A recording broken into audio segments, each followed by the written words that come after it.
We got a Tuesday double dip for you. $2 hot dogs, $1 each, and two good softball programs. Campbell and NC State here at Dell Softball Stadium in Raleigh. 23rd all-time meeting between these I-40 rivals right down the road in North Carolina. Here with my guy, Brantley Hatridge, Evan Budrovich, two clubs that really swing the bat well offensively. How do they pick up that production today? Well, being here at NC State, Evan, the ball tends to fly out of this ballpark, and both of these teams have the ability to run it out. Delaney McDilda, the sophomore third baseman, team best batting average and runs batted. And how does she produce today? Well, she's got to have runners aboard in front of her, Pagano, Fontaine, and Ware. If those runners can find themselves on base, Delaney McDilda, she's got one of the best bats on the Campbell roster. She could drive in some runs and really spoil this home game for NC State. You think about power bats. Logan Morris leads the ACC in batting average, really carries this offense for NC State. Well, she's been in the lineup all year long. It's no stranger to NC State and their fan base. They've dealt with some injuries, but the one constant has been Logan Morris, and you see that right there with the .432 batting average at the tops of the team in home runs. She's just a staple for NC State. Sort of a Big South reunion for tonight's starting pitcher. Asia Wexelman, formerly of the Winthrop Eagles, has good numbers coming into the year, looks to bounce back after a tough outing, just one inning against Virginia. How does she do so tonight? Well, she's got to continue to do what she's done all season long. You know, that ERA is a little bit over 3, kind of a tough stretch for Wixelman, but that curve rise combo is something that she's going to rely on. She gets a lot of swing and misses. And let me tell you something, Evan, this, as you mentioned, a kind of a reunion for Wixelman. She threw for Winthrop last year against Campbell and only lasted 2 innings, so kind of like a get-right game or try to exact a little bit of revenge. You can, Asia Wixelman will likely have a little bit more juice in the circle today. Here's Sharonda McDonald, Kelly's offense, with Alexa Pagano leading things off. A Big South roster, the preseason favorites in the conference. Off to a 3-3 start in Big South play. And Pagano late on our first fastball of the evening. Two clubs that haven't met in 3 years since 2019. Series that's been very one-sided. NC State, 19 wins in the matchup. The Campbells do have the memories of a victory here in Raleigh back in 2019.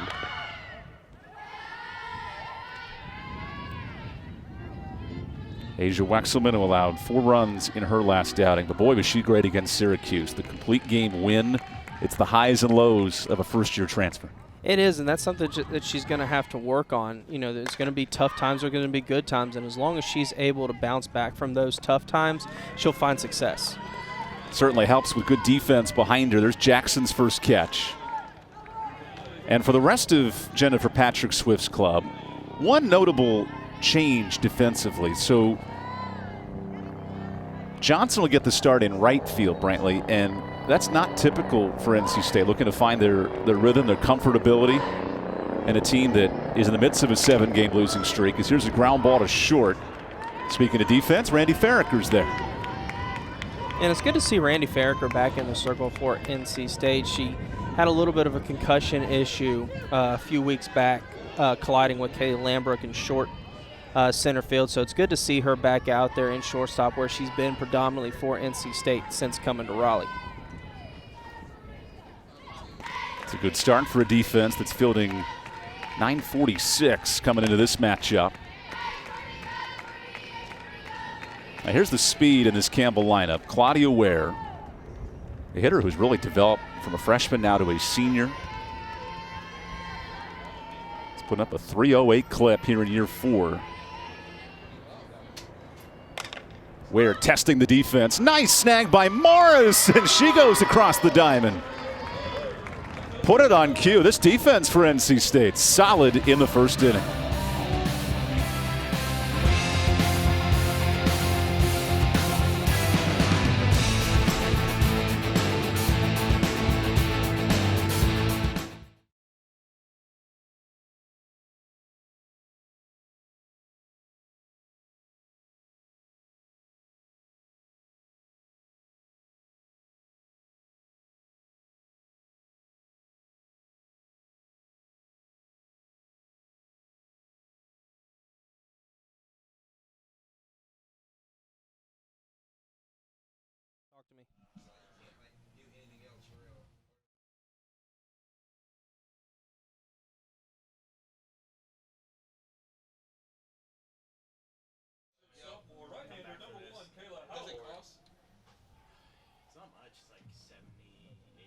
Sorry about that. I think I bumped it.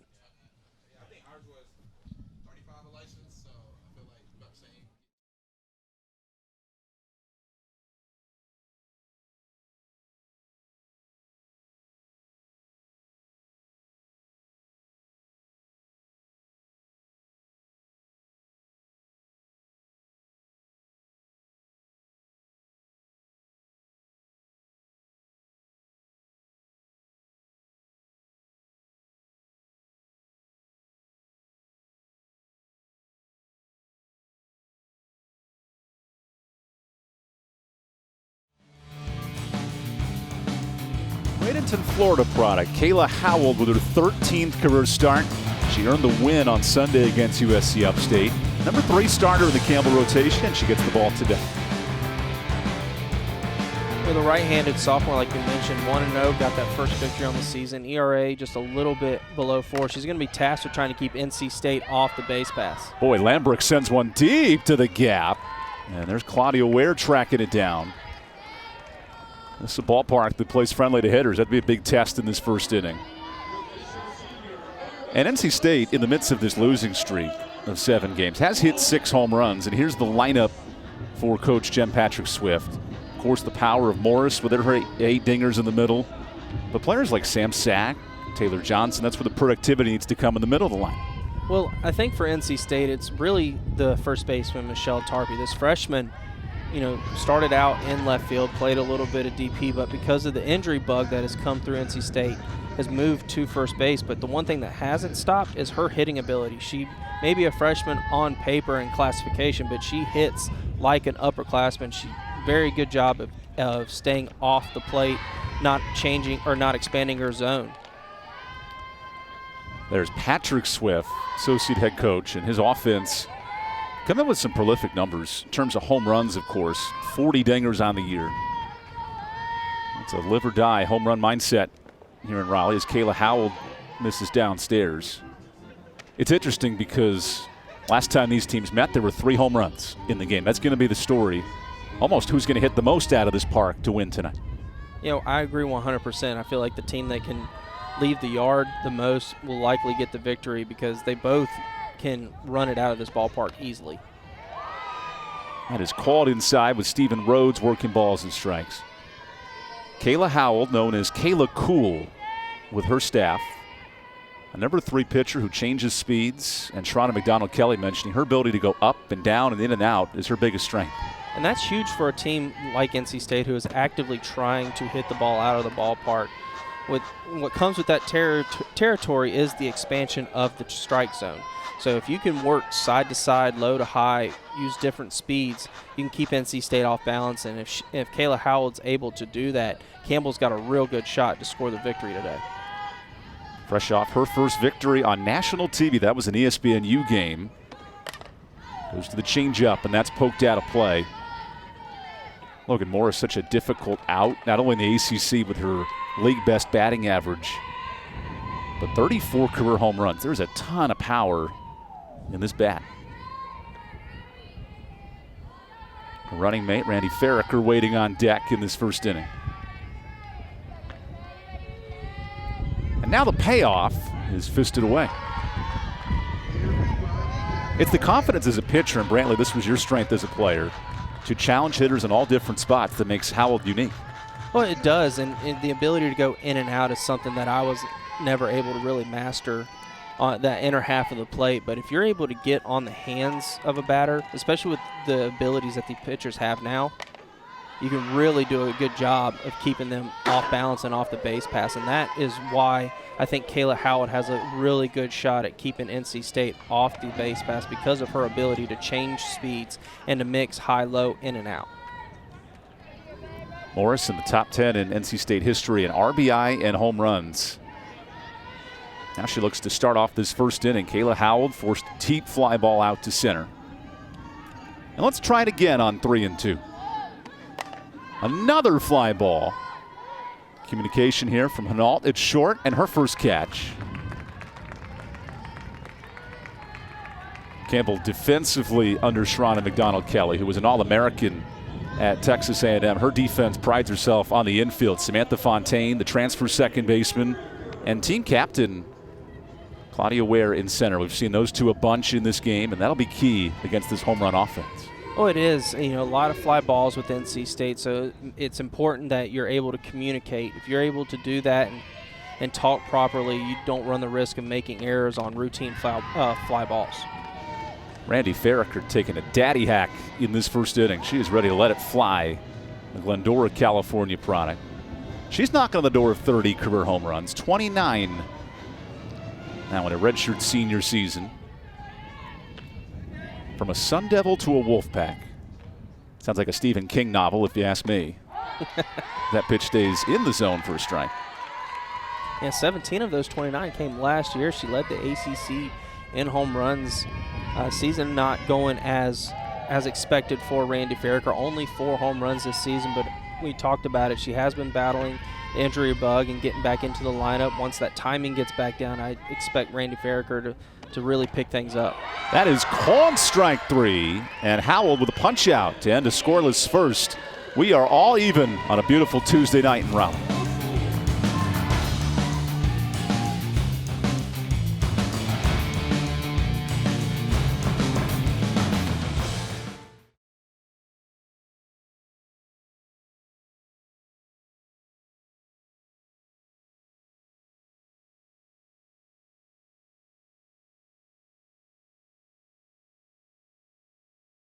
Run stuff, but I mean, by the way they swing it. No, I mean, no, that's exactly what they're trying to do.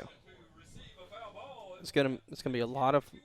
You're gonna have the home runs mixed in, but you're gonna get a lot of F7s, F8s, and you're gonna get a lot of strikeout swinging. That's just the territory that comes with the home run mindset. Yeah, so the last time Aisha pitched against them, 2 innings, 5 hits, 7 runs. Yeah.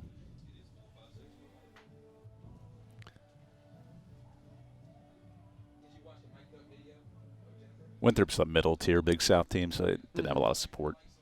Yeah, she pitched in the 17-3 loss.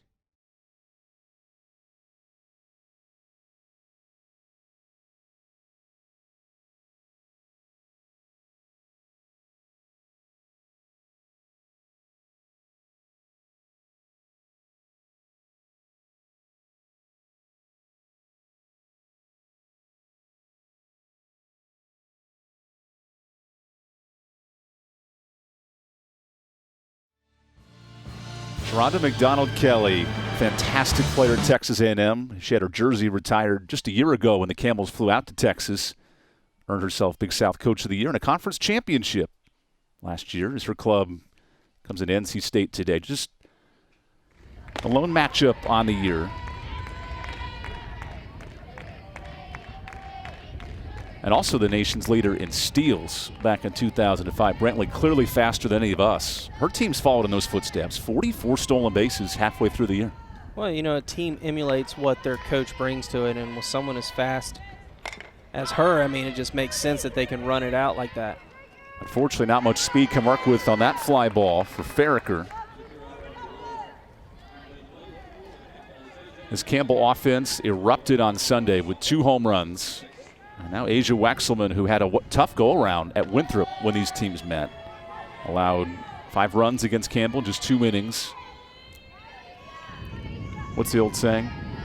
Different places, same faces as these two meet again. Former Big South opponents with Wexelman, and here's Sterling Hairston.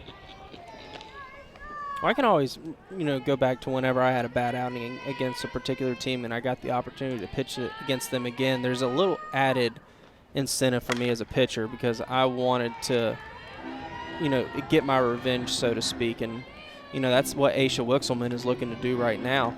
And Sharonda McDonald-Kelly, really proud of the growth of Sterling Hairston. Overcame a knee injury at the end of last season. Sterling, the day after the Campbell program lost in the NCAA Regional, came into the office and asked, how do I get better? Spent time in the summer improving her game and now leads the Camels in walks. So I guess patience was the conversation. Well, that makes a coach feel so good whenever one of the players that are returning comes in there and says, hey, coach, what can I do? You know, what do I need to do to solidify my spot, to work back from, you know, in this case, a knee injury? What do I got to do? She laid on the fastball, and Wexelman with her first punch out. So Wexman with that rise ball, that's a unique aspect to her game. Well, it was a great two-pitch sequence there by Wixelman against Hairston. She goes low and soft in the dirt and then comes back with the rise ball just above the Campbell lettering. And, you know, with the velocity that she possesses, that's going to likely result in a swing and miss more often than not.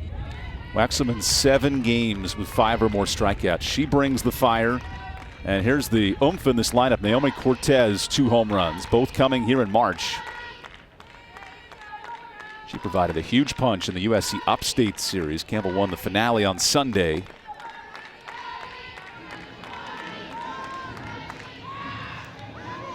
Cortez is the life of the party, described by her coaching staff, the mama bear of this team.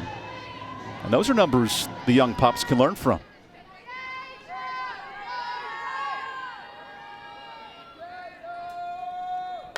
Here's a line drive that drifts out of play.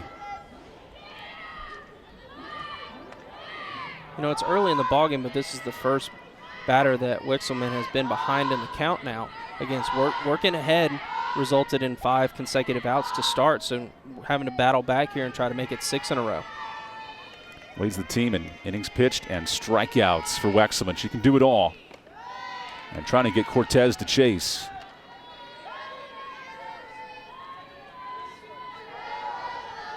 This is not a home run heavy Campbell offense. Cortez tied for the team lead with 2 big flies this year. One of 4 players in this offense with at least 2. Now the 3-1 and a walk for Cortez.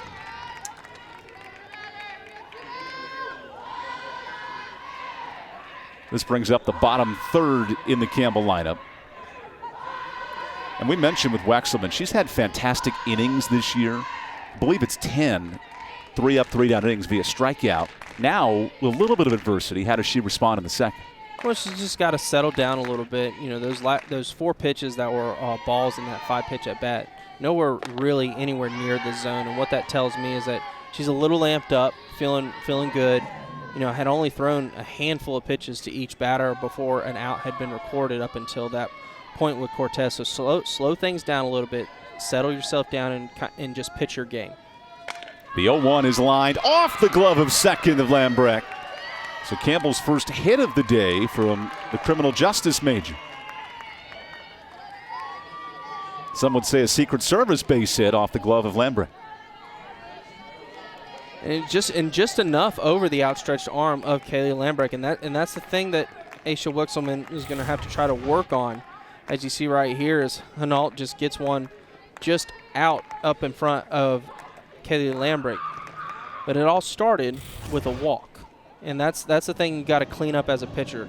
2 out hits for our pitching coaches. We see Katara DeVries going out to talk to Wixelman and her battery mate Sam Sack. Is, you know, going through her head right now is the 2 out walks. That's where you find yourself in trouble. You want 2 out walks as a hitting or when you're in batting, but when you're pitching, the last thing you want to do is issue free passes with 2 outs. So you see Patrick Swift here with the infield. DeVries, the pitching coach who played for both Jen and Patrick Swift at St. Francis, and made her way over to Bucknell, coaching 11 all-conference arms. This is a unique time in this game. NC State trying to snap a 7-game losing streak, a team with potential but also battling injuries, and this would be an important out to get here. Oh, well, it would be huge for NC State if they were able to get out of this, but at the same time, you got to talk about Campbell. You got the free pass, you got a base hit now. Something into the outfield, and it could result in a early 1-0 lead, but at the same time for Wixelman, just settle down here, keep the ball low, and let your defense work for you. See Katara DeVries, their first year with this staff, and more importantly, 2-time all-conference pitcher in the Northeast Conference. She had a sub-3 ERA in her career and understands exactly what Jen and Patrick want out of this staff. As a great snag. Wait, there's no tag at third base, and everyone's safe. Morris thought she snagged down the runner. You know, from our angle, I thought maybe Logan Morris was able to apply the tag, but a really good job there by Cortez, able to get out of the way. And Logan just, you know, she shrugs her shoulders. She's like, I don't know. Jen Patrick Swift coming out of the dugout. Let's see if there was a tag here. I mean, first of all, we need to talk about the job by Logan Morris to get to that ball. Now, off the bat, I thought that was going to be a single into left field. So the third base umpire, Donald Purnell, being asked the question. It does not seem as if Naomi left the baseline or exited where she's allowed to run here. And if that's the case, what a move in the matrix by Naomi Cortez. I mean, it looks like it's going to stand. So Campbell taking advantage, like we talked about, taking advantage of the 2-out walk. You know, you got a single and then the missed tag here, but I mean, just a heck of a job by Logan Morris right there. A little shoulder dip and a turn. It's like those NFL draft prospects going through the bags. Saw it work there by Cortez. And her coach is loving it. Sharonda McDonald Kelly, the nation's leader in stolen bases in 2005, said maybe not the way I would do it, but if it works. Hey, listen, you be athletic on the base pass and good things happen, and that's exactly what Cortez did right there. So Campbell loads the bases with 2 outs. And Tyra Parker steps into this spot. She has big shoes to fill, replacing the all-conference center fielder and player of the year in Destiny England. First primetime moment for the freshman from Humboldt, Texas, who smacks one out of play.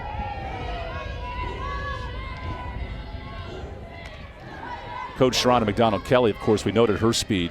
She mentioned that Parker may be faster than even she was as a player. Prolific athlete. A chance to do some damage with the bases loaded. Quickly retired as Wexelman with a punch out ends our story. Let's go to the bottom of the second. All scoreless here at Dale Stadium. Asia Wexelman bringing the heat, bringing the turbo, getting her strikeout.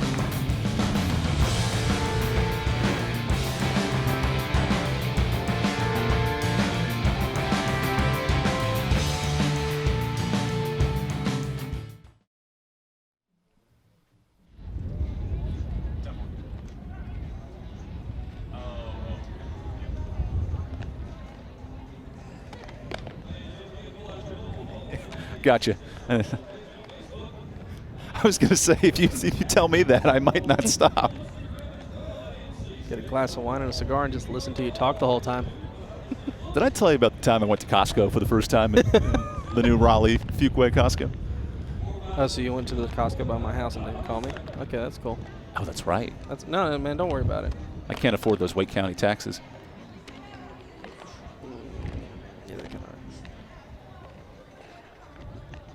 So I don't think she tagged her. It's so tough to tell. Yeah.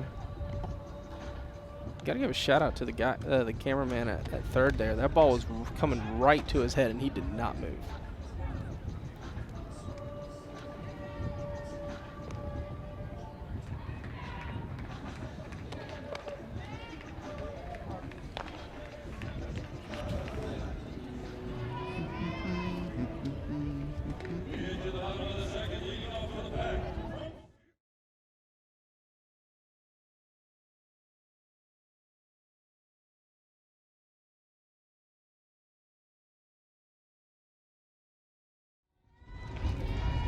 Jen Patrick Swift in year 4, 95 wins in her tenure, and off to a prolific start. Now Brantley, it's about overcoming adversity, 7 straight losses, and looking to bounce back here in the midweek. Well, the ACC is such a hard conference to play in. I mean, starting off, taking 2 of 3 from Syracuse, then having to go to Durham and playing a top 10 Blue Devil team and a UVA squad that is not one to roll over against. It's really hard to be in this ACC conference, and Jennifer Patrick Swift has a team that can compete in the conference. It's just about turning that competition into victories. Did you see the latest D1 softball rankings? Florida State, Virginia Tech, and Duke all in the top 7 in the country. And joining that party is now Clemson, a top 25 team. So it's a tough task, regardless of who you are in the ACC. Tarpey takes just a bit inside. The true freshman from Fuquay Varina, the Aviator Smokehouse capital of the world. I'm a big fan of that place. I hadn't been there. And that buffalo sauce at Aviator is fantastic. See, I like the barbecue. I like the barbecue there. Much like Tarpey's start, a scintillating 15 runs batted in as she gets hit by the pitch. So first runner on for NC State. To finish that point, you have to go with the steak quesadilla.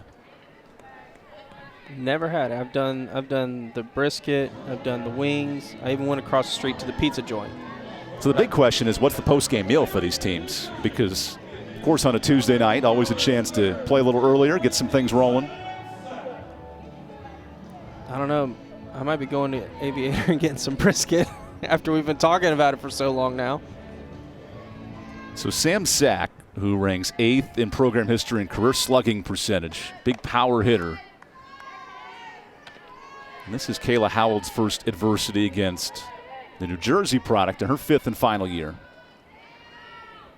Coastal Carolina transfer, so the Big South ties are all coming together in this matchup.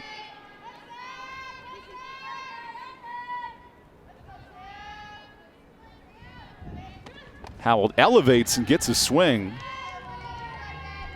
We talk about the Kayla Cool mentality in her nickname. She is not afraid to pitch anywhere at any time. No, and that's one of the things you need to be able to do as a pitcher. You got to keep that heart rate down, stay within yourself, because if you try to overextend, that's where you can give up long home runs, and that's what NC State is trying to do. 40 home runs for this offense, and you mentioned it. A power team that came into this game and into the rest of ACC play looking to hit the refresh button after a last 2 tough series. Club the nose with 1 win, and North Carolina coming up, a chance to flip the script right away. And seeing something there from Sack that NC State doesn't typically do. She's Sack running around for that bunt.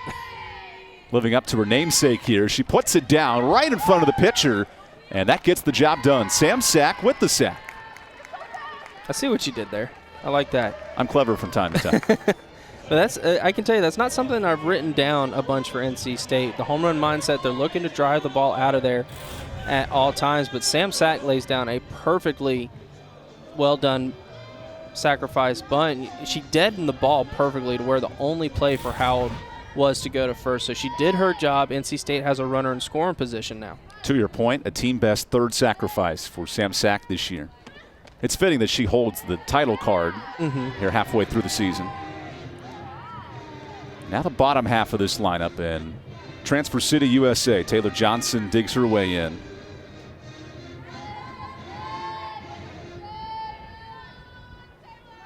Is that the Sports Center theme music? I believe it was. That's a nice touch. Marketing staff doing a great job today, keeping us entertained here on ACC Network Extra.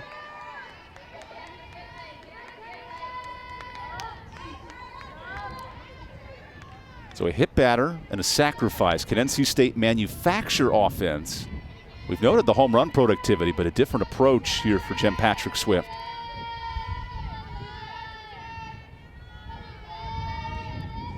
Howell elevates on 2-0, and that ball is way out of here.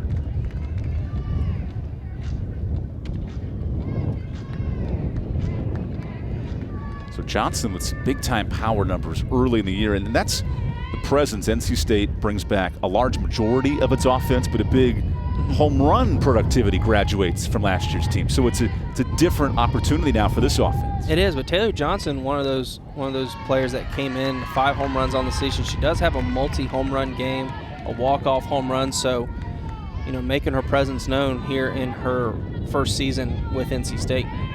Trying to snap a 1-for-15 Schneid at the plate against Kayla Howell, who has navigated through this second inning after a 1-2-3 first. There's a line drive that drifts out of play. I swear watching Jen Patrick Swift's offense, any ball that goes in the air, you hold your breath. 40 home runs. I got to watch NC State taking some batting practice in the cage before the game today, Evan, and the ball just comes off the barrel so well, and it's got that kind of uppercut swing, that the home run swing, so to speak. And they all just seem to barrel the ball up and just trying to transition now. There's a walk for Johnson, so 2 on in this second inning. Kayla Howell, typically a strike thrower, has herself in a bit of trouble. Only her 10th walk of the season in 27 innings. And this brings on the Campbell pitching coach, Danielle Glosson-Stenger. And Glosson-Stenger is likely out there doing the exact same thing that Katara DeVries did for NC State in the top half of the second. Try to calm her pitcher down, let her know that, your defense is here to work for you. Free passes, a hit by pitch, and now a walk. Just settle down here, stay within yourself, and let's see if we can get out of this jam. Danielle's pitching staff, #1 in Big South ERA in 21. Definitely feels like a confidence-boosting meeting, keeping Kayla nice and relaxed in the circle. It's a dynamic you don't always see from a pitching coach, and it's a very positive sign as this Campbell staff's responded. 3.18 ERA this year. It is, and when your coach is coming out there and helping build your confidence, there's nothing better than for a pitcher for your coach to have to come out there and talk to you and you say, okay, coach, I've got this. Usually this is an opportunity to where you try to get that first pitch strike over. So NC State, coincidentally, and Taylor Ansley look to potentially be aggressive here on this first pitch. So following the meeting, Taylor Ensley's in the DP spot today. Gets her first swing. And misses on the changeup. So 17th start for Ensley. She has 4 doubles, one of 5 starters who can really run the bases. But Jen Patrick Swift, she'd take any productivity in this second inning. And all of a sudden, strike 2. Love to have been a fly on the wall of that conversation between the pitching coach and pitcher for Campbell there. Howard really looking crisp with those first 2 pitches since the meeting. Sort of like she shook the 8 ball and found nothing but strikes in her fortune as a 3-pitch punch out gets her second out.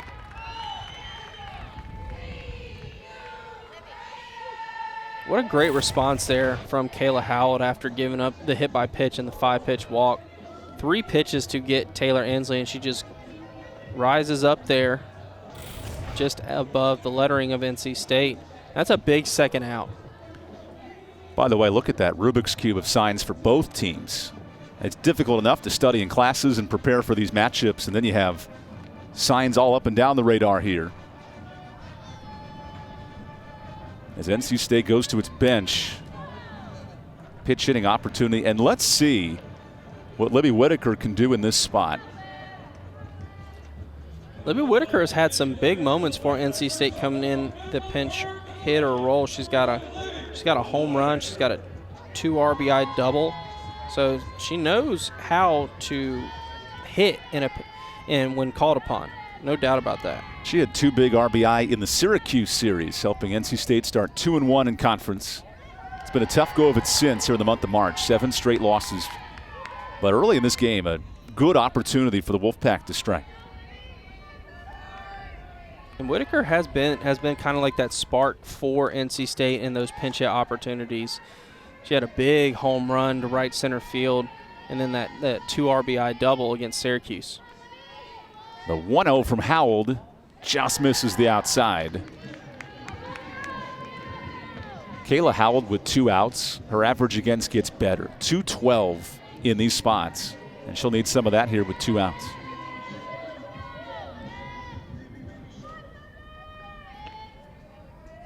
Libby Whitaker holds the Mifflinburg area high school home run and RBI record. Prolific here as a redshirt sophomore. Drills one to the left side, and that's down for a base hit.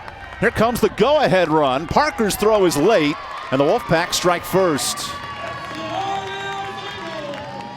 And Libby Whitaker just continuing to do a great job in that pinch hit role for the Wolfpack. Just gets a pitch in on the hands and just able to barely muscle it into left field for that RBI single. That is productive 2-out hitting. And it allows Brittany Jackson to come back in as a runner after this clutch hit. And I like the pitch selection from Howell there. Just didn't get it in far enough on the hands of Whitaker. Got to verify he touched the plate. Tarpey with the foot. It's always important. Put one foot in front of the other.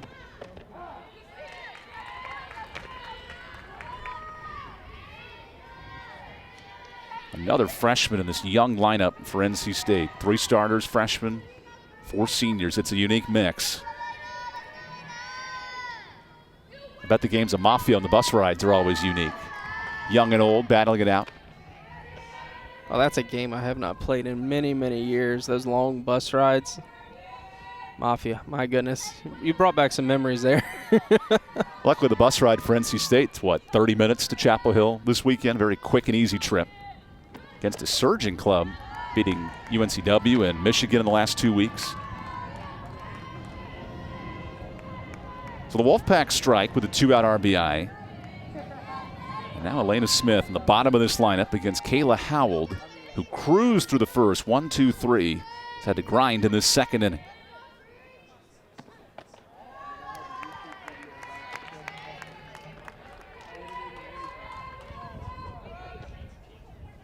Very close matchup when these teams last met, 8-6. So I'd expect plenty more offense in this game, Brantley. Oh yeah, it's likely not going to be a 1-0 ball game. Both these teams are so good offensively. It's going to be one of those 5-4 games, in my opinion. So the bases are loaded here in this second inning. It's not as if Howell's misses have been by large margins either. Some patient takes here from Smith and Johnson in this lineup. You see Brittany Jackson coming back in as the pitch runner. And that's the thing for NC State. And if they're able to stay within the zone and not expand high, low, in or out, it makes it that much tougher for pitchers to throw against them. Kaylee Lambrecht hitting .500 with the bases loaded, and she holds off on that first pitch. Second on the team in runs batted in. If you're Jen Patrick Swift going to bed last night, dreaming up this scenario in the second inning. And Lambert just was a few feet from leading off this game for the Wolfpack with a home run. Now the 1-0 nibbles the inside corner. By the way, Kayla Howell looks as calm and cool as she did in the very first pitch. It's fascinating with the bases loaded. That is a demeanor unlike many. I did not have that capability. If I had bases loaded, I was sweating bullets out there. That is off her bat and stays in play. What a nice throw by White to end the inning. That's awareness 101 from Savannah White. So NC State strikes first on the 2-out RBI hit.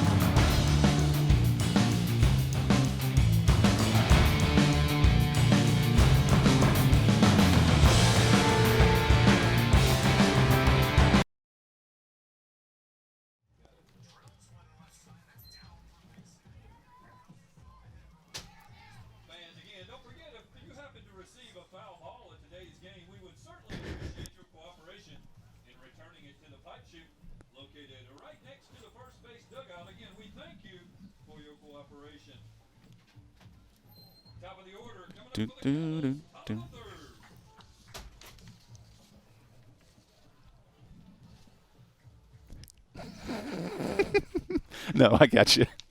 Just the way you said it was made me laugh. And I'm sure Jennifer will be like, "Come on, man." She already did one. She's like, "Come on." There is a story to tell. Good, bad, or the other, unfortunately. And it's our job to tell it. Well, both these teams, they're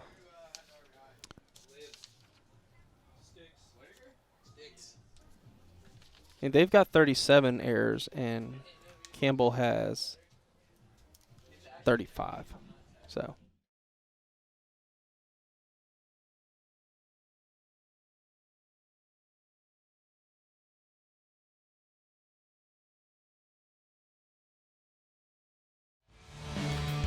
Wolfpack have some work to do defensively as we start this top of the third inning.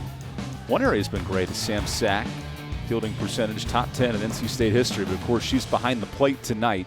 How the rest of these fielders help out Jen Patrick Swift's club? Well, they just go back to doing the basics, watching the ball into the glove, making strong throws to whatever base that they're going to. It's hard when you issue free passes and extra outs by way of the error in NC State.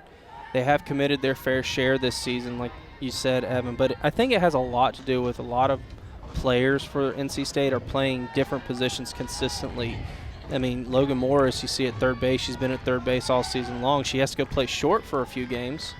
Kayla Lambrecht's been at second all season long, but pretty much every other position has had some movement. Pagano shoots one into the stars, and that comes down to Randy Ferricker. We saw in the first inning, Brantley, NC State's defense was tested right away. Does that make a statement, or how does that change the confidence of a pitcher when your defense is playing well?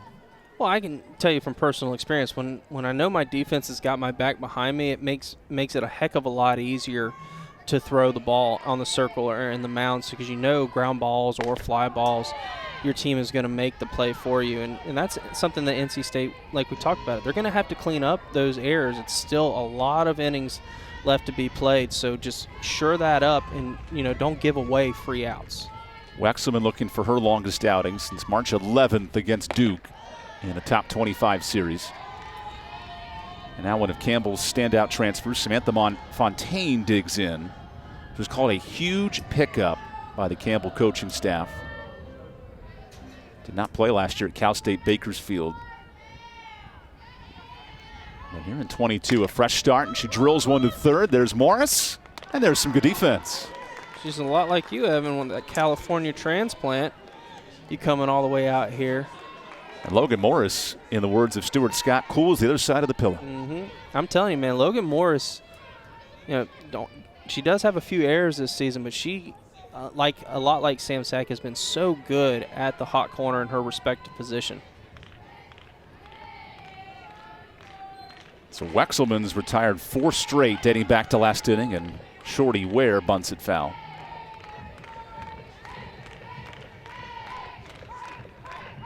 Nickname is Shorty by the team. Team captain and a veteran in this outfield, has played both center, left, and right in her career. And now what could be her final season for Sharonda McDonald-Kelly. Reigning all-tournament team selection in the Big South Conference. And that's what the confidence of this group coming in for Campbell was. The returning starters, the veteranship of a player like Ware, and a team that was predicted Big South preseason favorites. Well, a lot of teams, taking advantage of that COVID year, being able to bring players back, and for a team like Campbell, picked at the top of the conference, that just adds an extra layer of confidence to the team. It's a matchup that both coaches have motivations coming in. For NC State, snapping a losing streak and bouncing back in conference. For Campbell, it's getting a signature win and kickstarting their Big South play.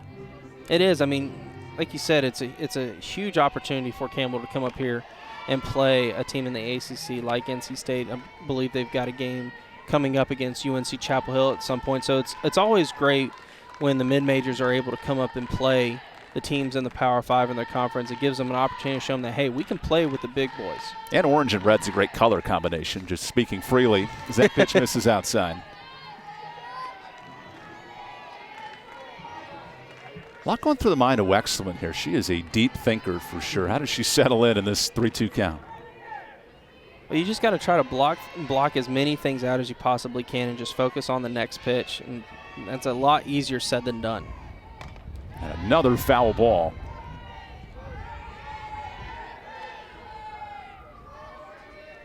Claudia Ware, one of 3 starters hitting above 300 for this Campbell offense. Facing a starter in Wexelman who's found her rhythm. 4 straight retired. Now the payoff. That is snagged by Wexelman, and doing it all defensively. Cue up the defense graphics, and NC State responds with 3 great plays. Let's go to the bottom of the 3rd here in Raleigh.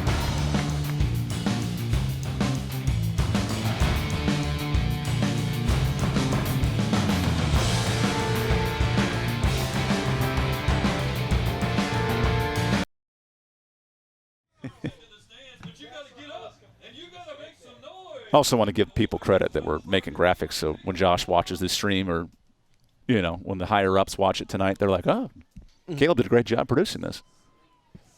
Oh, he always does. First team all-conference? I think All-American.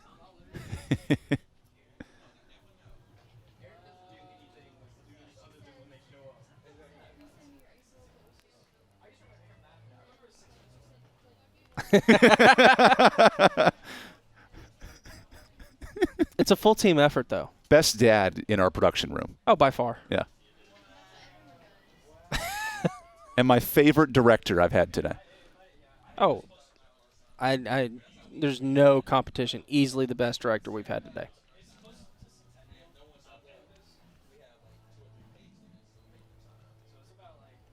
You got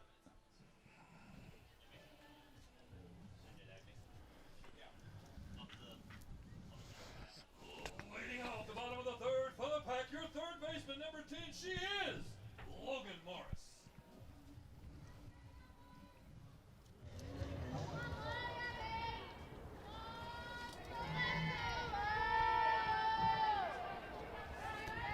Welcome back to Dale Stadium here in Raleigh. NC State and Campbell meeting for the 23rd time.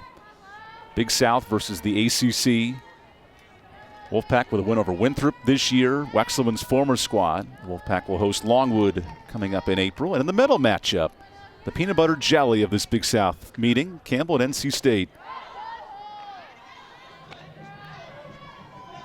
Big difference was a clutch hitting run in the second. And you see the numbers for the Wolfpack since Jen Patrick Swift joined the party. Last loss was here at home in 2019. That was the first year for both staffs. This ball lifted in the left, and Tyra Parker in to make the catch.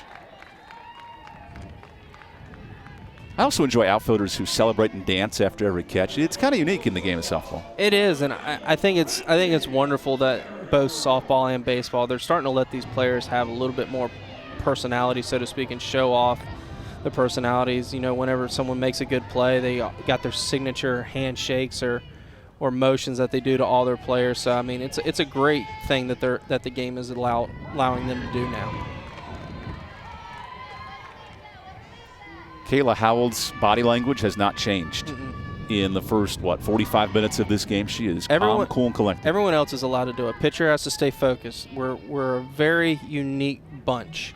We do the same thing over and over again. You guys are stormtroopers out there with Yes. Howell in her all stormtrooper white. Yes, but unlike stormtroopers, we hit our spots. I've never understood that in the Star Wars game, how the stormtroopers shoot their guns so many times but never seem to hit anything. They never hit the heroes of the movies. There's a catch at third for McDilda. I feel like that happens a lot in the movies. Luke Skywalker is invincible against the stormtrooper. He is. I mean, recently in the Mandalorian, I mean, all those troopers shooting at him, and he glides right through them. Just amazing. So there's a question on the rubber here. Danielle Glosson-Stenger looking for some clarifications with her staff. And I think it's about an illegal pitch, possibly, about her foot location.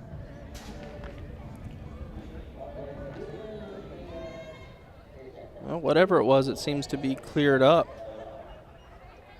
Howell claiming she stayed on the rubber. Brief discussion with Roger Potts. Well, you didn't see NC State out there arguing too much, so might have just been, something between the pitcher and the home plate umpire. Well, every pitcher lifts off the rubber just a bit before the ball is delivered. It's about staying within those two lines right on top of the rubbers. There's a strike.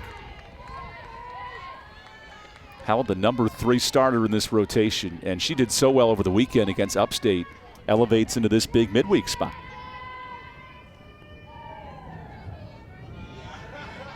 With Georgiana Barefoot and Bella Smith both not in the circle today. And we'll show you where all the discussion started between the outs here. Watch Howell.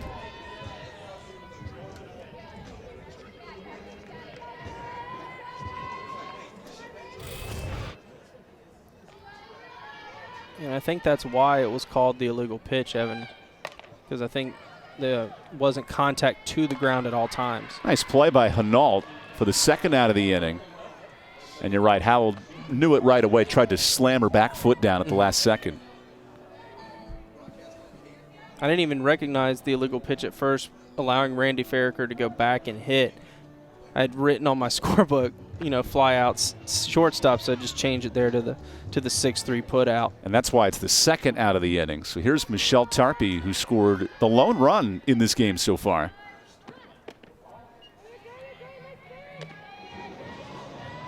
So Michelle Tarpey would love to get her bat going, and this certainly helps with a hit by pitch. She's one of her last 14 coming in, and a top 100 prospect in the state of North Carolina.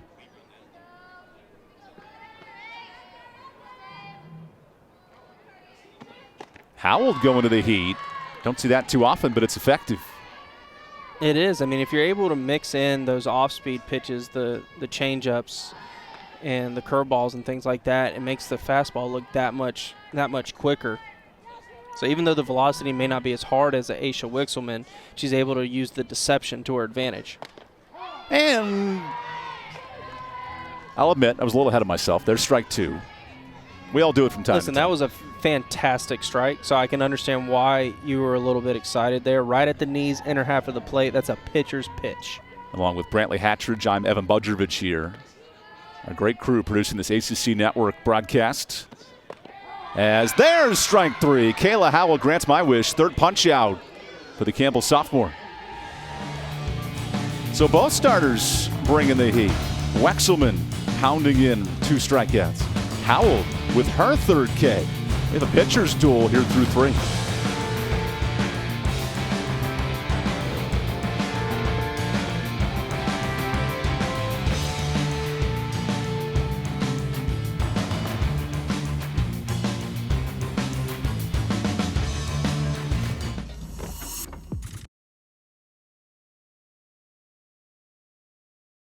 Did you see there on the strike 3? She tried to stick that back knee out there over the middle of the plate to get hit. You only do that when the pitcher doesn't have a lot of velocity. You don't do that on someone like her. Shorty put her glove on Stu's head. Man, you threw me when you said shorty. I'm looking at the thing, I'm like, I do not see a shorty on here anywhere. Like, have I been calling somebody wrong? Did I call someone's name wrong the first at bat?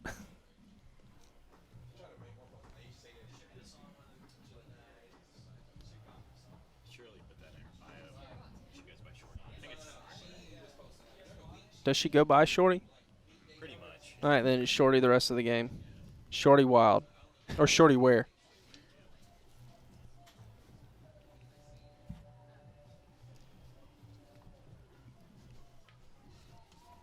Haven't heard this song since pre-COVID. Back when it took.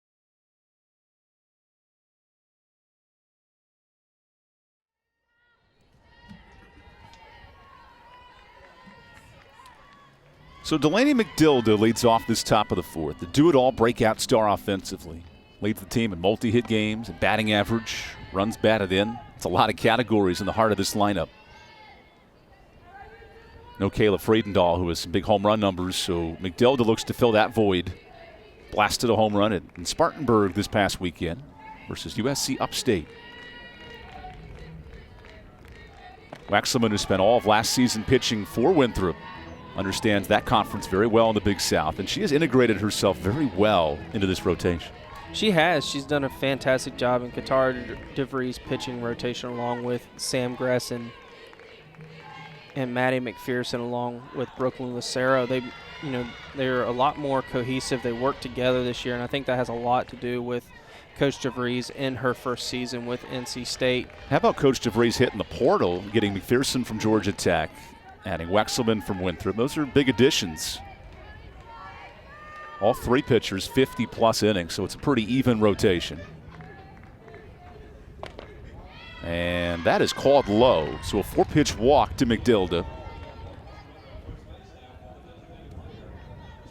So the last time Wixelman issued a walk and ended up having to get out of a bases-loaded jam. This time, although it's a leadoff walk instead of a 2-out walk, it's still the same principle. You issue a free pass. The goal now in a 1-run game is to try to make sure that free pass doesn't come back to haunt you. So here's Sterling Hairston. And these are the moments this Campbell offense would love to capitalize on. It's been a feast or famine attack. 7 runs a game, but it's come in bunches for Sharonda McDonald-Kelly's club. And sometimes your offense, as the year goes on, Brantley, you know this from firsthand, it can be a beat you by 1,000 cuts offense or score 5 runs in an inning, and that's the way both these teams have been. Yeah, they both have done that. I mean, NC State scores a majority of their runs in the first 3 innings, so the fact that Campbell was only able to limit NC State to 1 run in 3 innings.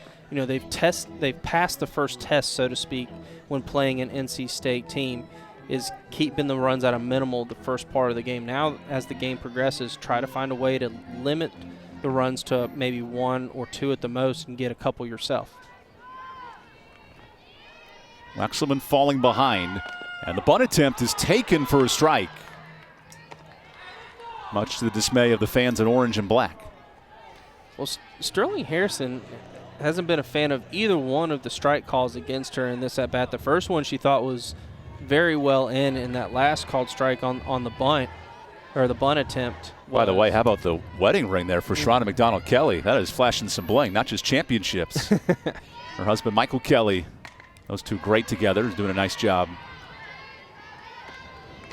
Wexelman would love to add a ring to her rotation here at NC State. An ACC championship ring would be quite the honors. Of course, Jen Patrick Swift leading this team to a semifinal berth early in her tenure.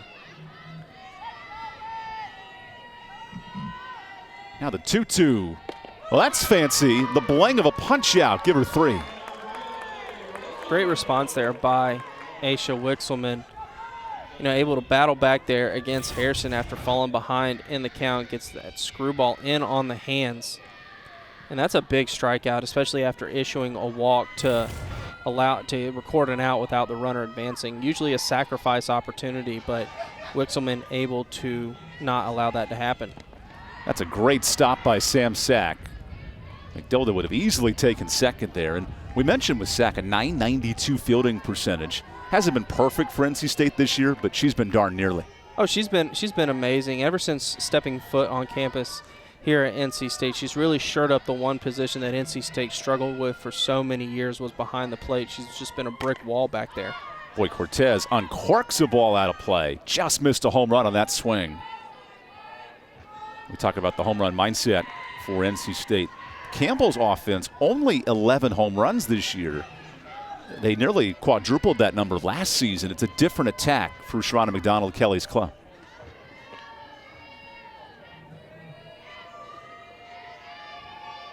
Cortez tries it again and is just late. And if I'm Wexelman, I go right back to that same spot again. With Cortez showing her willingness to swing on that pitch up in the zone, I'd go right back there.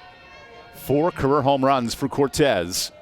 Wexelman wanted her 4th strikeout, and she'll try again on pitch 50.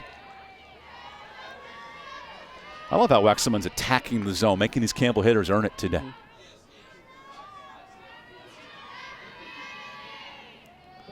Tries it again, and the count works full.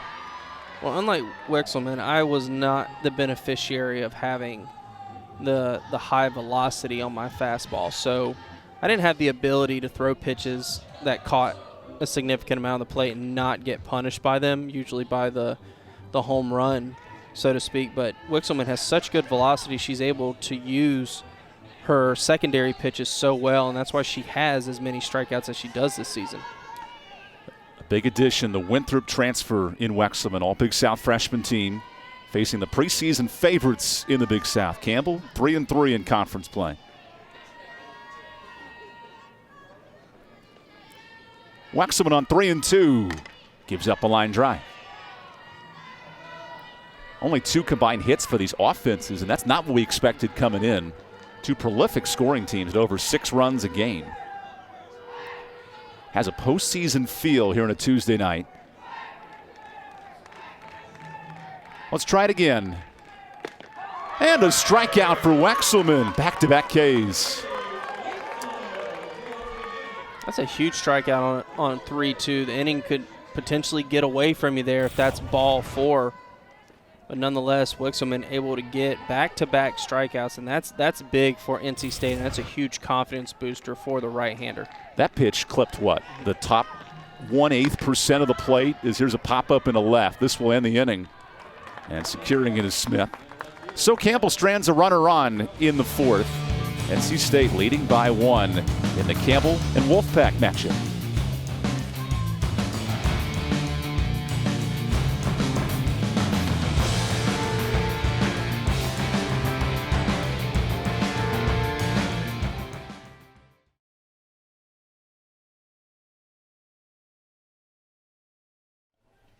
All right, fans, it's time for our Name That Tune promotion. If you think you know the answer, be the first person to meet our staff member behind the press box. And again, we need song title and artist. Again, the first person that can name the song title and the artist is going to go home with an NC State prize pack. Okay, good luck.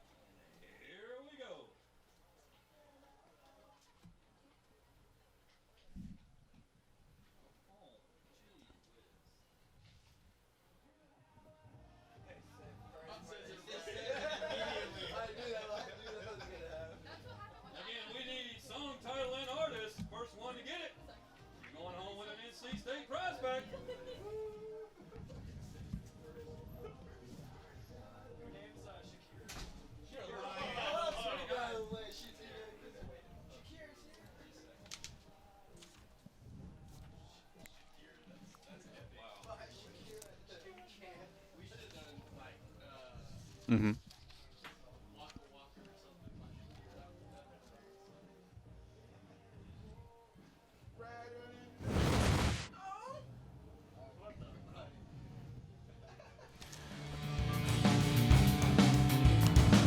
The Camels and the Wolfpack, nearby rivals, meeting in non-conference play tonight. NC State trying to keep alive a streak of 15-1 against Big South teams under Jen Patrick Swift. And you got to love smart fans. They know they're on camera tonight here on ACC Network Extra. Along with Brantley Hatridge, I'm Evan Budrovich here from Raleigh. As Kayla Howell escaped a jam in the second inning through a scoreless third. And now faces the heart of the lineup with Sam Sack to lead things off.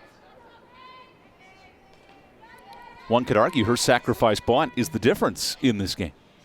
Which is so odd to say in a NC State softball game with a team that lives and dies by the home run, to use a little bit of small ball and manufacture a run. You know, it's not something NC State typically does, but, you know, when you're slumping, you'll do anything you can to win a ball game. Lean on the 3-year starter behind the plate, senior Sam Sack, who works ahead in the count.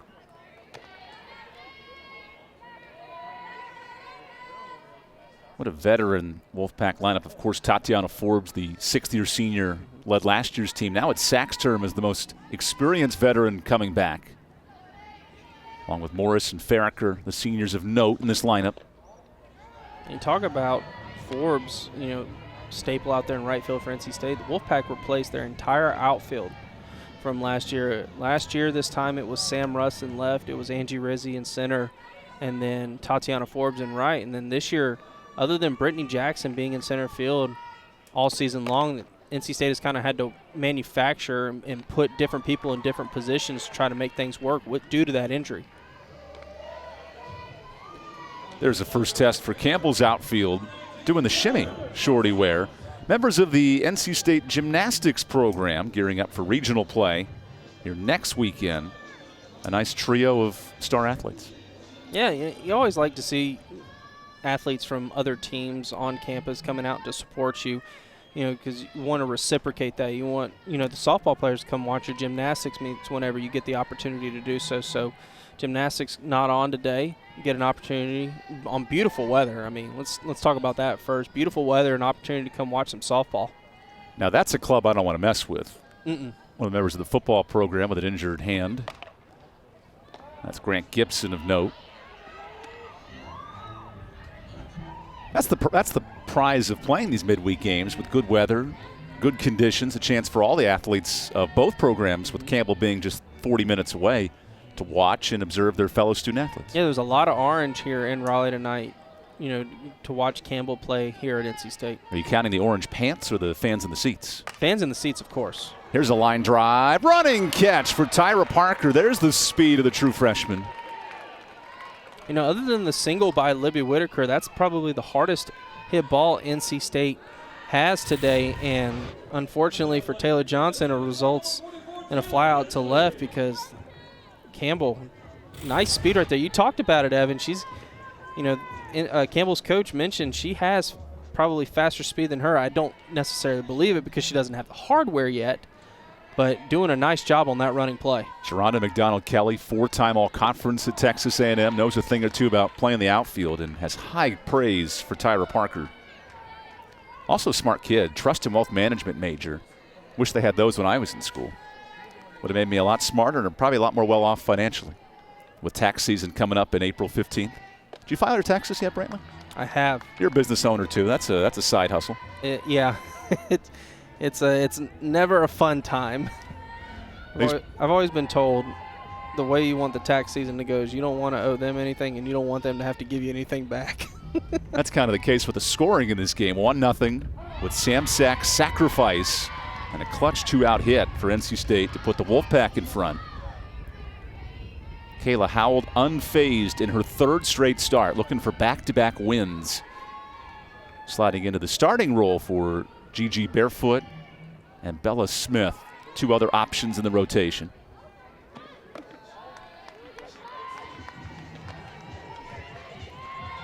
These are 2 clubs, the way this game has started, you could play 100 times and it would be competitive 100 times. 2 very even teams. I agree 100%. I mean, both these teams playing really good defense so far. And the Bats obviously not doing what we thought they would, but solid defense and solid pitching, and that's why you see a 1-0 game right now. And Kayla Howell with her 4th strikeout to end the 4th inning. A new equation in the rotation. She's doing a nice job through 4.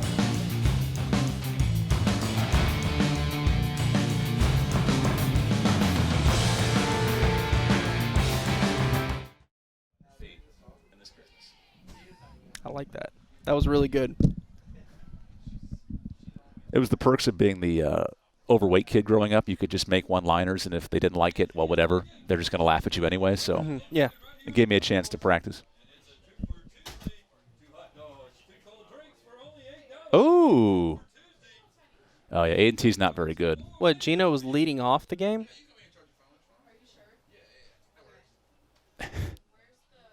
Wow.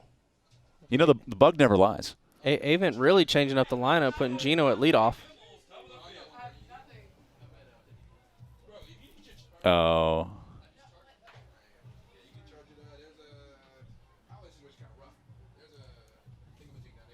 Clap, clap, clap, clap your hands.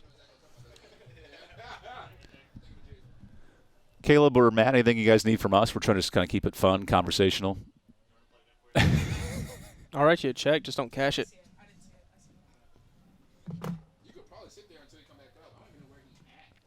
Does that have to be like Monopoly money, real money?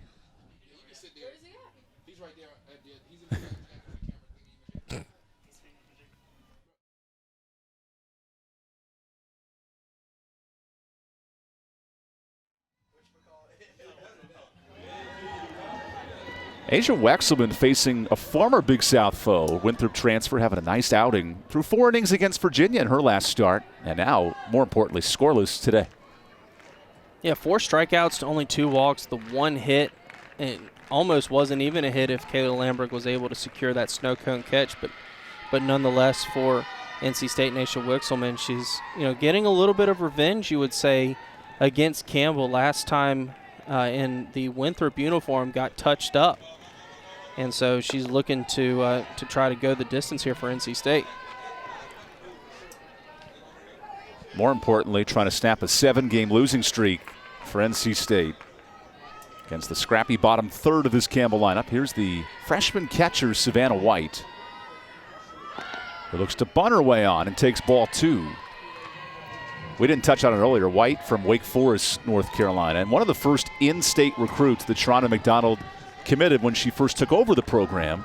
But of course, in the softball rankings, you recruit players as sophomores and freshmen. So it's taken a few years to bring her on campus, but a homegrown talent. This roster is infused with Texas and Oklahoma players, players from Florida, and one of the rare North Carolina products for Coach Shell.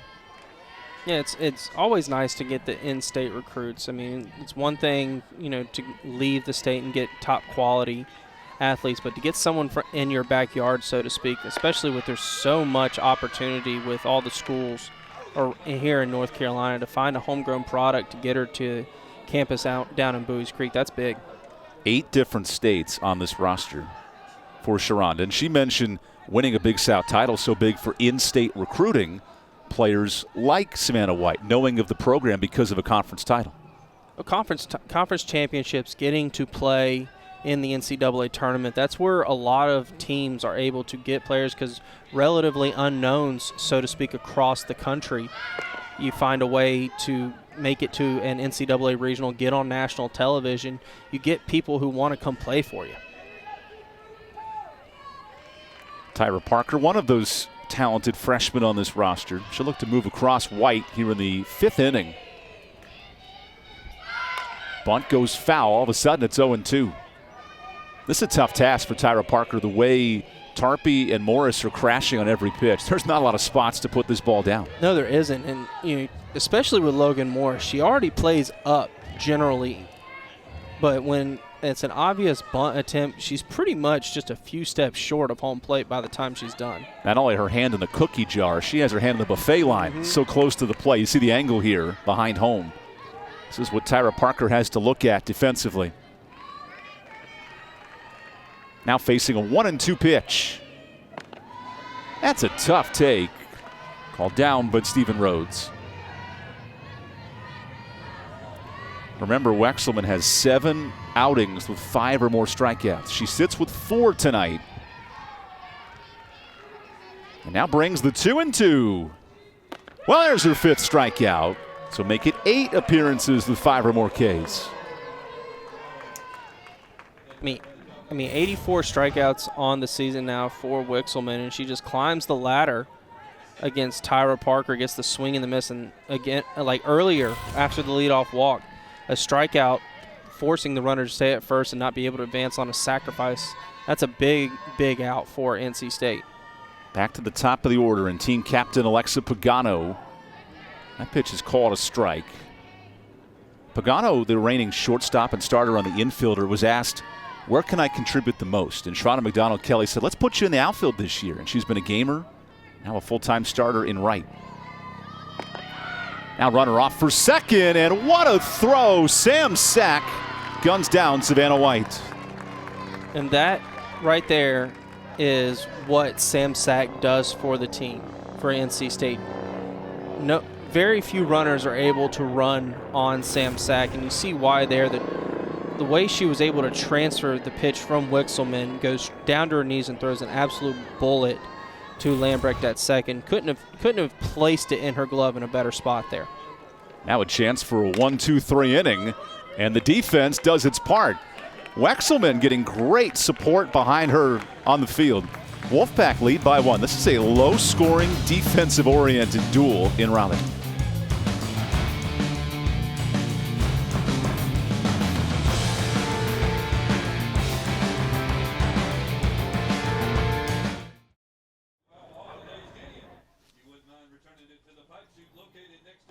I knew she was good when the LSU series, and she gunned down a couple of runners. Oh yeah, that was the first the leadoff batter for LSU. Hadn't been thrown out all season long, and she gunned her down. Yeah.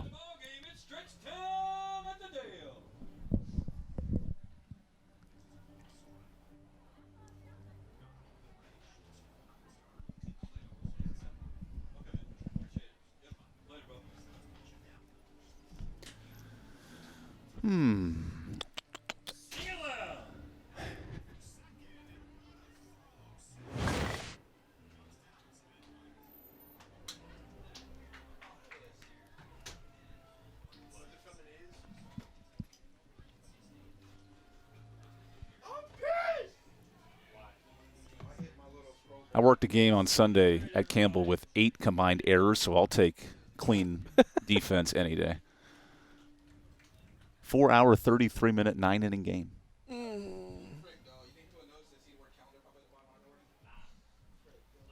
off the bottom of the 5th for the pack, your center fielder number 2, Brittany Jackson.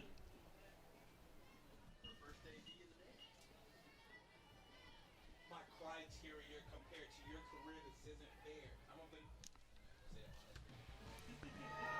What a pitching matchup. Low scoring, more importantly, throwing strikes. 9 combined punch-outs between Howell and Wexelman. And Brantley, this is a midweek outing both teams would be very pleased with. Yeah, both of these teams have done a fantastic job, especially in the circle. Each pitcher, and Howell and Wexelman, only giving up 1 hit. The difference is the NC State small ball and that manufactured RBI single. This pop-up drifts out of play. These fan bases are ready to catch anything, not only popcorn or dollar hot dogs tonight, but catch what's been a very good pitching outing. Howell and Wexelman dueling pitch for pitch. And both catchers have been great too. Sack with a runner gunned down. Savannah White, the Arkansas product, behind the plate, helping out her starter. And framing a strike right there. You can call me biased being a former pitcher, but I'm a sucker for a pitcher's duel. And what both of these pitchers have done through 4+ innings now has just been nothing short of fantastic to watch. Each one hitting their spots, getting weak contact, strikeouts, whatnot, and just love this. Now the 1-2. That had a roller coaster type effect as it rises out of the zone. Brittany Jackson, who did not hit her first time up, but came in as a special pitch runner, looks to build on a .313 start to her final season, the transfer. This is fisted as short, and Hinault is there. So again, Brantley, this is great defense, and if you want to build for the weekend matchups, both these teams must be very pleased defensively. Yeah, I mean, unfortunately, one of these teams has to lose this game, but solid pitching, great defensive work. I mean, obviously, both teams would like to see more hits, but both teams have to be very happy with the way this game has gone to this point. Nice snag. Hinault bobbles, is late to first, and one of the rare mistakes defensively for the Fighting Camels. That puts Elena Smith on. And as we just mentioned about the solid defensive play, the error by Hinault there at short just rolls in on the hands up, wasn't able to get extended. It's a rare error today. Both these defenses below .950 in fielding percentage, so some things to work on, but positive so far. Hinault commits her 7th error on this young season. And now Lambrecht pokes one to right. This will stay in the park for the second out. And that's Pagano, the former shortstop, out there making the catch. Yeah, Howard one out away now from Nolan making that error null and void. That's an interesting approach, too, by Lambrecht, looking to take advantage one pitch after the mistake and nearly had an extra base hit. And that's what NC State is actively trying to do whenever a mistake is made or a walk is issued, trying to hit the ball out of the ballpark and put up a crooked number. Logan Morris, the big home run threat in this lineup, top 5 in the ACC in batting average, hits, and on-base percentage. She's been held off the card so far, 0 for 2 against Kayla Howell in her 13th career start.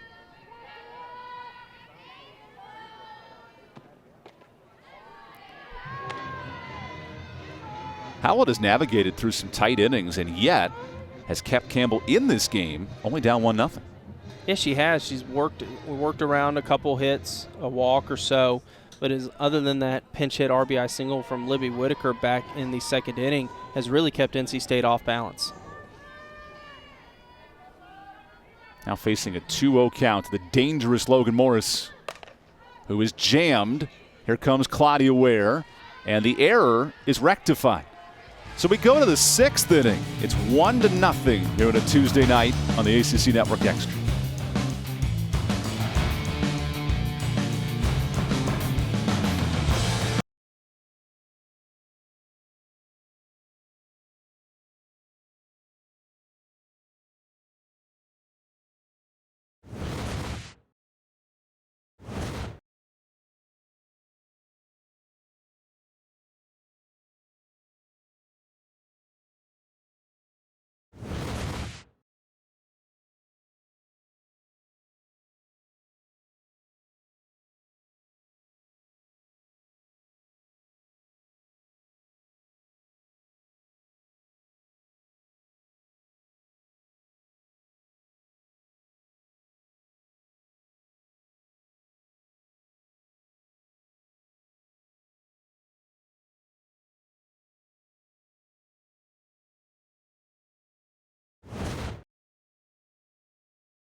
Asia Wexelman coming back in strong form here in the midweek action against the Fighting Camels. Working on 5 scoreless innings, just 1 hit, And that goes back to the second inning. Samantha Fontaine wanted the second hit right there, just foul.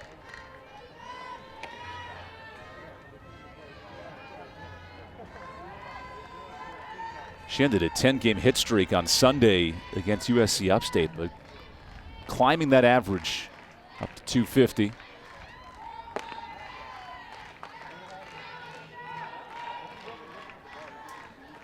And if you're pitching coach DeVries here, you have to love the confidence that Wexelman brings in the circle.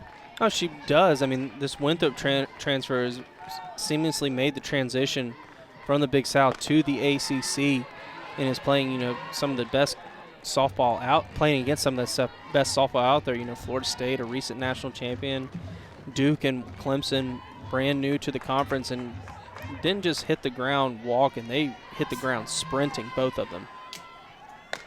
Fontaine rolls it foul. It was fitting. Wexelman's first start was against her former squad in Winthrop. 5 innings and earned the win. And unfortunately, in her last 6 appearances, and this kind of mirrors the team's record, she's earned a loss.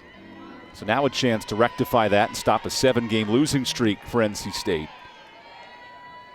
As the 2-2 is whiffed, and Wexelman adds to her totals, give her 6. Nice little highlight melt here. 6 punch outs for Wexelman.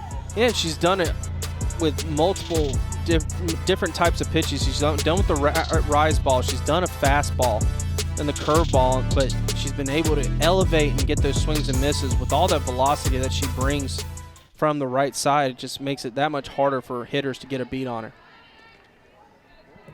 So Claudia Ware in game 133 in her career. She had 2 hits when these teams met in Raleigh back in 19.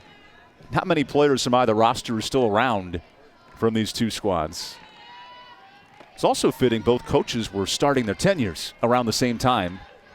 Don't have a huge relationship between Jen Patrick and Sharonda McDonald-Kelly, but they both respect each other's programs in our conversations this week. Well, you have to. I mean, both of these coaches, like you said, they started their tenures at these respective schools at the exact same time. Campbell's already, won a conference tournament, and NC State is looking to do the same thing, find a way to punch their ticket to the postseason and get into that NCAA tournament.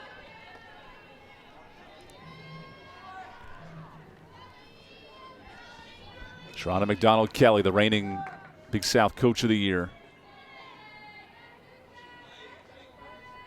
And a squad that wants to get their offense more consistent in conference play. Talking to Show this morning. Some big productivity to replace. And Destiny England, the Player of the Year. Bree Bryant's been out with an injury, a knee injury, most of the season. All-conference first-team outfielder. We mentioned NC State replacing its whole outfield from last year as McDilda flails one to short. And another quick inning for Asia Wexelman. 76 pitches of brilliance, only 1 hit allowed through 6.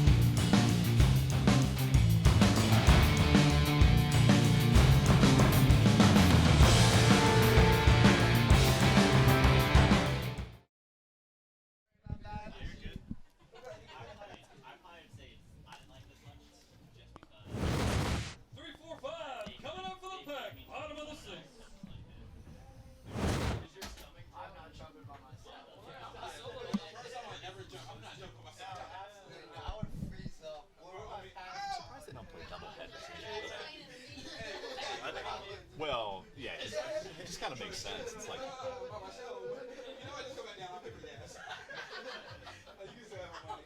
Yeah, I don't know if I'd be able to actually jump. Knowing that I have a professional but on my back, I'm like, oh yeah, we out. I'm coming immediately. I'm like, bro, you better go straight. I'll do it a flip. For sure. If I help, like, I do clip jumping for fun. Oh, whoa. I guess, yeah, I don't clip. I guess you clip jump for me.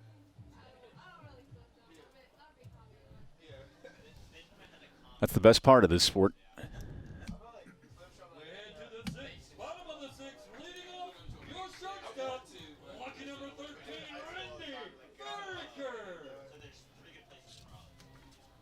Well, it's not really clip jumping, it's more like jumping from a Vanderbilt or trap.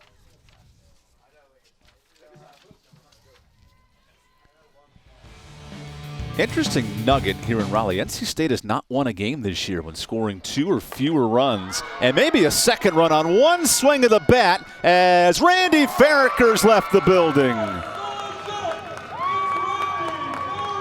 That's her 5th home run of the season, and lucky 13 strikes in the 6th. We talked about it at the beginning. We thought the home run was going to be a factor for NC State.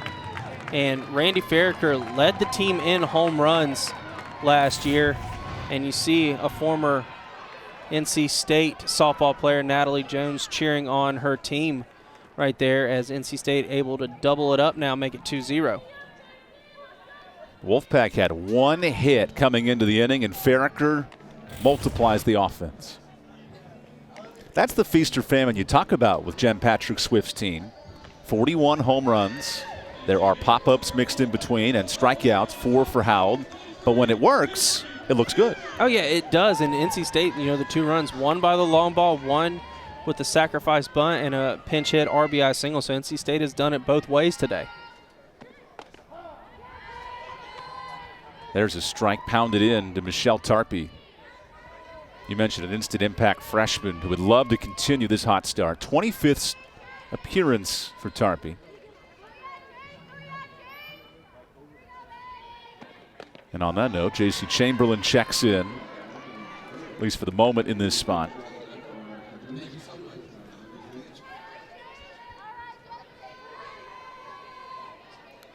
Sixth appearance for Chamberlain at La Plata, Maryland.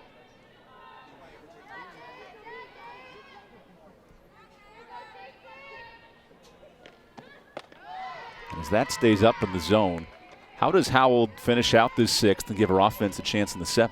Well, one thing my coach always told me, if you're going to give up a home run, because home runs are a part of the game, make sure that there's no one on base. Solo home runs won't derail you completely. So just try to limit it to the 1 home run, make it a 2-0 game, and find a way to get back in the 7th inning and try to get at least 2 runs. A strikeout helps her cause, retiring Chamberlain. So Kayla Howell with 5 punch-outs. That's not her strength in the circle, but she's found ways to keep hitters off balance. Well, in that strikeouts are a help by the opposing team, just as they are from the pitcher. So NC State, they're swinging as hard as they can every time. So you're going to get some long swings and take advantage of those and get swings and misses. That's why you see 5 strikeouts for her today. That's a hit by pitch, in fact. So Sam Sack reaches for the first time.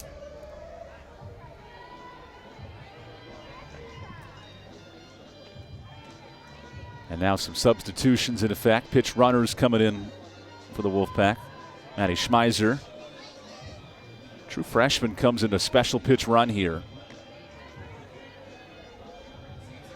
Yeah, NC State trying to scratch off another one somehow, bringing some speed onto the bases in Maddie Schmeiser. So Taylor Johnson makes her way back in. Boy, the amount of hits are so low in this game, just 3 combined hits. It has been hard coming offensively. The big difference, of course, the leadoff home run in this one for Randy Ferricker. A little extra breathing room for the Wolfpack, so to speak. Taylor Johnson and the rest of this lineup would like to get at least 1, maybe 2 more. That is ripped foul.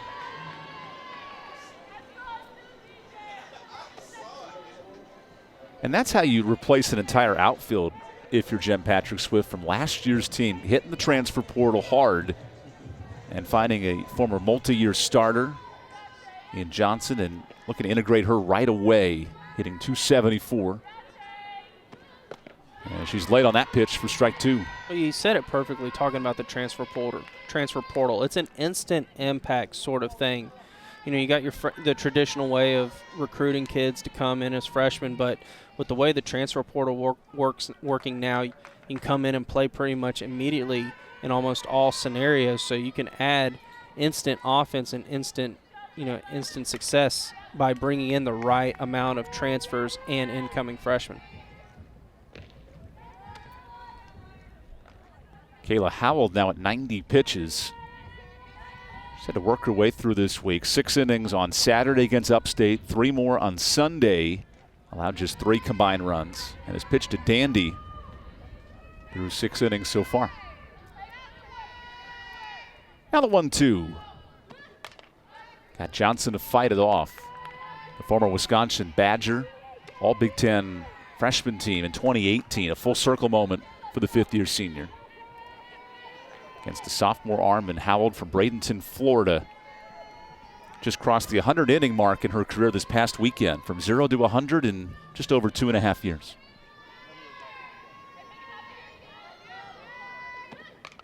Johnson has done a great job battling in this at-bat. And she's really seen the pitches from Howard here in her 3rd at-bat of the day. Once she's fouling off, Evan, she's fouling them straight back, which tells you that you're really seeing the ball well. You're just a split second off. Facing a pitcher in Howell who's 1 strikeout shy of her season best. Let's try it for the 3rd time on 1-2.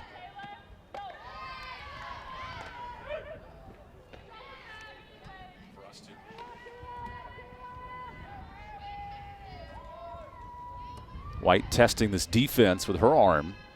Savannah White's like a super utility player. She can start at every position but pitcher. That's a neat weapon for Sharona McDonald-Kelly behind the dish. Now the 2-2. There's the weapon hanging on to a strikeout. Howell with 6 Ks.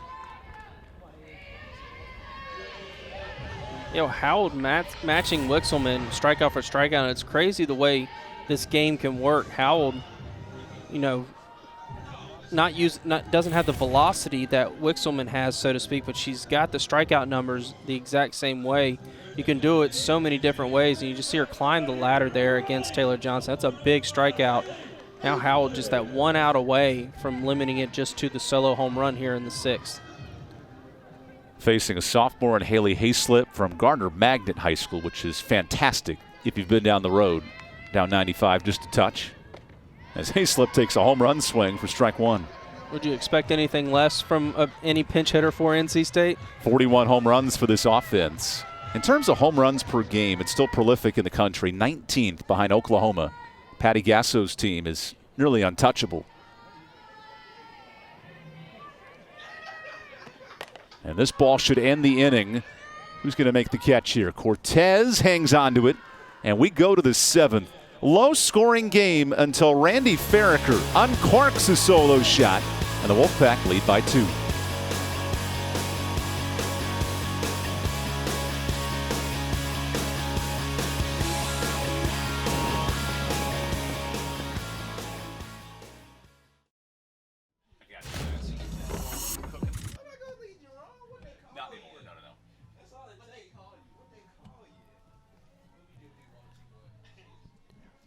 He just wanted to tell me something, because I know him and I always talk.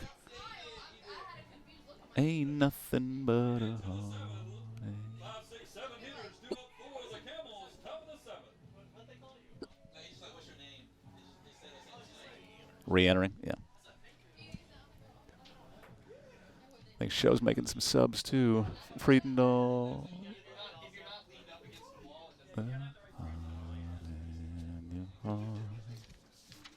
And use it apart.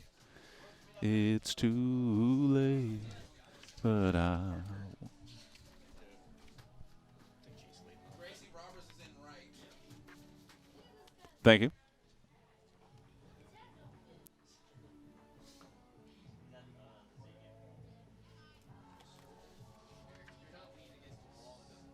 It doesn't hit if you're not leaning against the wall. And I use a lean, of course. You did? Yeah. This is a pinch hitter. Pinch hitter? Diana Parker. Still have like a little bit of next batter. Campbell going to its bench in the 7th inning, trying to extend what has been a very good pitcher's duel. Here's Diana Parker checking into this spot against Asia Wexelman, who's been brilliant. Brantley just 1 hit allowed in 6 innings. Wexelman looking for her 3rd complete game of the season. She's been absolutely fantastic in the circle today for NC State. That is off the bat of Parker and stays foul. 48 career games for the Franklinville, New Jersey product. Against Wexelman, a former Winthrop Eagle, facing her former league foes in the Campbell Camels and has looked darn near perfect today. Yeah, I will say this, regardless of the outcome of the game for Wixelman, she surely has gotten through 6 innings so far, has gotten the revenge from her last start against Campbell. We talked about it earlier, only 2 innings of work, 5 hits, 7 runs, all earned. She has flipped the script, so to speak, here through 6. Parker, the pitch hitter in this spot for Hairston, and takes strike 2. The last Campbell hit, you have to go back to the 2nd inning. Alyssa Hinault, who was set to hit 3rd in this inning.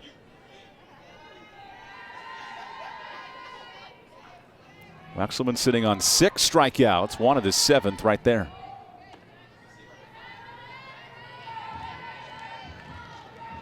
Campbell this year just 1 win when trailing after 6 innings. NC State would love to prevent that here in the 7th. Now the 2-2. Line foul. It's always interesting to see pinch hitters come in late in the ball game. You know, you've been sitting on the bench all game. You know, try to jog a little bit in between innings to stay loose. But that swing right there by Diana Parker, she was right on that fastball from Aisha Wixelman. One more time. And taking a bit inside. Parker had to double check and verify the count there. So it's 3-2. Diana Parker, the team energizer bunny, according to her head coach, Sharonda McDonald-Kelly, versus the flamethrower, Asia Wexelman. And she wins. No, it's strike 3 called on the inner corner. 7 punch outs for Wexelman. Wexelman has done a nice job all evening on those pitches on the inner half of the plate, just catching the black there. As Parker goes down looking, she thought that was ball 4, and maybe had a bit of an argument there is Diana Parker's. That one looked like it might have been a little too far inside. That pitch has been called a strike most of this game. Now it's how much of the inside do you get, and how many balls off the plate are you allowed in the zone from Stephen Rhodes. Well, the thing about it is, especially in the potentially last inning, you're down to your last 3 outs. Don't let the umpire make the decision for you. Try to foul it off. Do something. Here's Kayla Friedendahl, the senior who had an extra COVID year this season. And she blasted a home run in 2019 when these clubs last met.